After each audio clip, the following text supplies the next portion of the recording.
Bonjour Serge Gademoux. Bonjour. Merci d'être avec nous ce matin. On est au début du printemps et en ce moment, si on se balade en campagne ou en forêt, on devrait voir quelques papillons, entendre le bourdonnement des abeilles. Sauf que dans la réalité, ça ne se passe plus tellement comme ça. Ces dernières années, les insectes disparaissent à grande vitesse. Une catégorie d'insectes indispensable à la survie de l'homme sont les pollinisateurs. Est-ce que vous pouvez déjà nous dire quels sont ces insectes pollinisateurs? Parce qu'on pense souvent aux abeilles, mais il n'y a pas qu'elles. Alors tout d'abord, il n'y a pas que les pollinisateurs qui sont importants pour l'homme, Oui. tous les insectes. Les pollinisateurs, rappelez peut-être rapidement la pollinisation, c'est le transport des grains de pollen vers le stigmate de la fleur.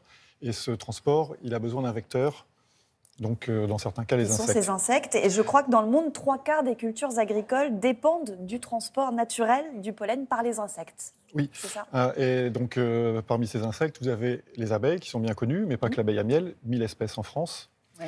Vous avez des mouches, plusieurs milliers d'espèces aussi. Vous avez les papillons. Et puis vous avez aussi quelques coléoptères chez nous qui jouent un rôle assez mineur en France métropolitaine, mais qui, dans nos territoires d'outre-mer, jouent un rôle important. Alors, vous nous dites oui, évidemment, tous les insectes sont importants pour la survie de l'homme. On le disait, ils sont importants pour notre alimentation, ces insectes pollinisateurs. On va parler des causes de leur déclin, mais en clair, s'il n'y a plus ces insectes-là, ça veut dire quoi? Il n'y a plus de culture, il n'y a plus de quoi nous alimenter? Ça veut dire surtout que notre diète va fortement changer. C'est-à-dire on aura toujours des céréales parce qu'elles n'ont pas besoin d'insectes pour être pollinisées, mais par contre, tout ce qui est, la très grande majorité des fruits et des légumes dépendent de la pollinisation par les insectes ou d'autres animaux. Donc si on n'a plus d'insectes, beaucoup de plantes ne seront plus pollinisées et donc notre régime alimentaire sera très fortement changé. Et surtout en termes de santé, si on n'a plus d'apport de vitamines et d'autres nutriments indispensables à notre métabolisme grâce aux légumes et aux fruits, du coup, notre santé sera impactée. D'ailleurs, une récente étude américaine affirme que 500 000 personnes meurent chaque année à cause du déclin de ces insectes pollinisateurs, parce qu'on produit moins de fruits et légumes, notre alimentation change et donc avec elle des risques de maladies cardiovasculaires, d'AVC. Ça vous paraît plausible ce chiffre de 500 000 morts par an dû Oui. au déclin de ces insectes? Le fait est avéré depuis longtemps, ça on le sait depuis longtemps. Par contre, l'intérêt de cette étude, c'est de le quantifier. Même si après on peut toujours critiquer la marge, mais ça donne un ordre de grandeur de l'importance que ça représente pour nous. Et des conséquences qui existent déjà très concrètement pour nous sur notre santé. À quoi est donc dû le déclin de ces insectes pollinisateurs? Alors, il y a plusieurs causes. La première, c'est après la Seconde Guerre mondiale, on a eu un bouleversement majeur, notamment l'introduction des engrais azotés, qui ont remplacé les légumineuses en tête de rotation de culture. Donc ça veut dire que chez nous, on a des surfaces très importantes de légumineuses qui ont disparu, et ces plantes sont très importantes pour les pollinisateurs, en particulier des bourdons à langue longue et d'autres grosses abeilles. Ouais.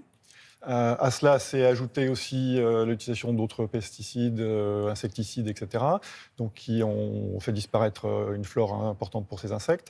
Vous avez aussi le ruissellement qui a amené ces engrais azotés en dehors des milieux cultivés, donc qui a fait disparaître la flore des sols pauvres. Il faut savoir que plus votre sol va être pauvre, paradoxalement et contre-intuitivement, plus votre flore va être diversifiée.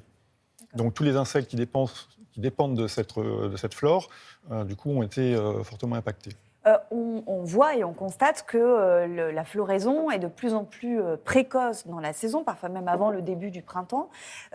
Est-ce que les insectes arrivent à se caler sur la floraison, ou il y a maintenant clairement un décalage entre les végétaux et Certains les insectes? oui, mais on constate que certaines espèces n'arrivent pas à se caler sur la phénologie de leurs plantes. Et comment Et on donc ça l'explique? pose en fait, ce qui va déterminer la germination de la plante, c'est les températures, l'ensoleillement, etc. Donc la plante réagit d'une certaine façon à ces facteurs-là. Les insectes réagissent aussi d'une certaine façon qui n'est pas forcément exactement la même que la plante. Et il faut avoir en tête aussi que ces relations sont établies au cours de milliers d'années.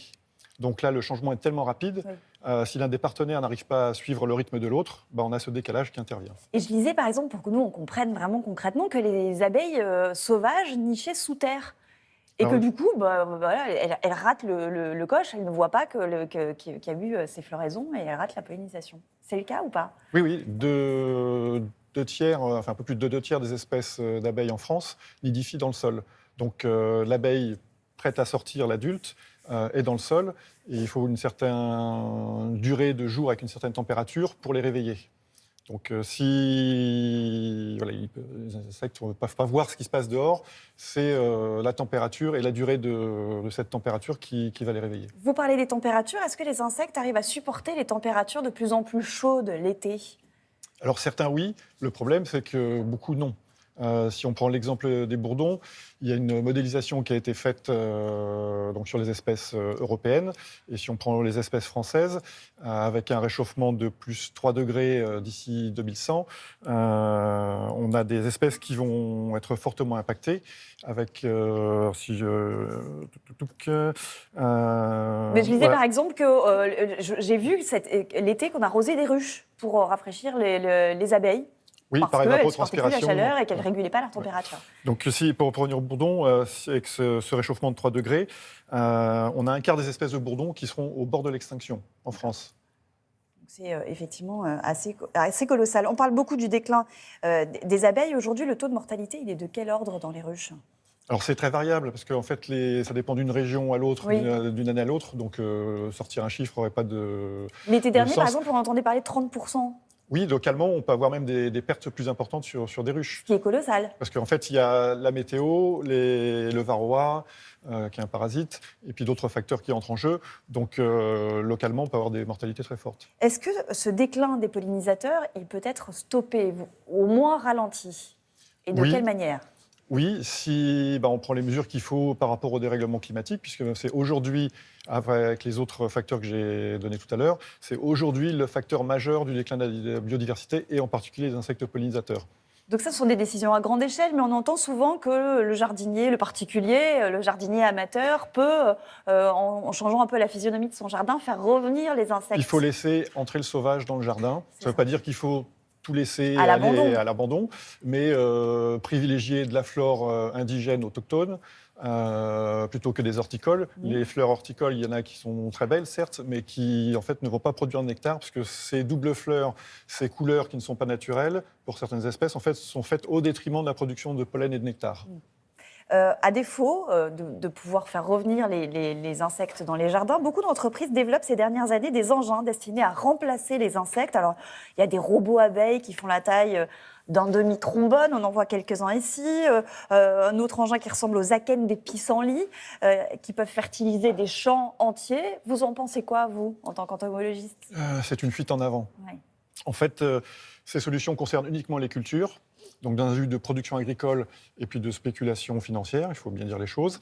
Et puis, du coup, quid des plantes sauvages, dont certaines sont en danger d'extinction, qui va développer ce genre de produits pour venir les polliniser. Donc, en fait, alors qu'on a un service écosystémique gratuit qui est assuré par les insectes. C'est ça. Donc, C'est pas la il faut bonne faire plutôt solution. la nature. Merci beaucoup, Serge Gadoum, d'avoir été avec nous. Je rappelle que vous êtes entomologiste chargé de projet pollinisateur sauvage à l'OPI, l'Office pour les insectes et leur environnement. Merci. Merci.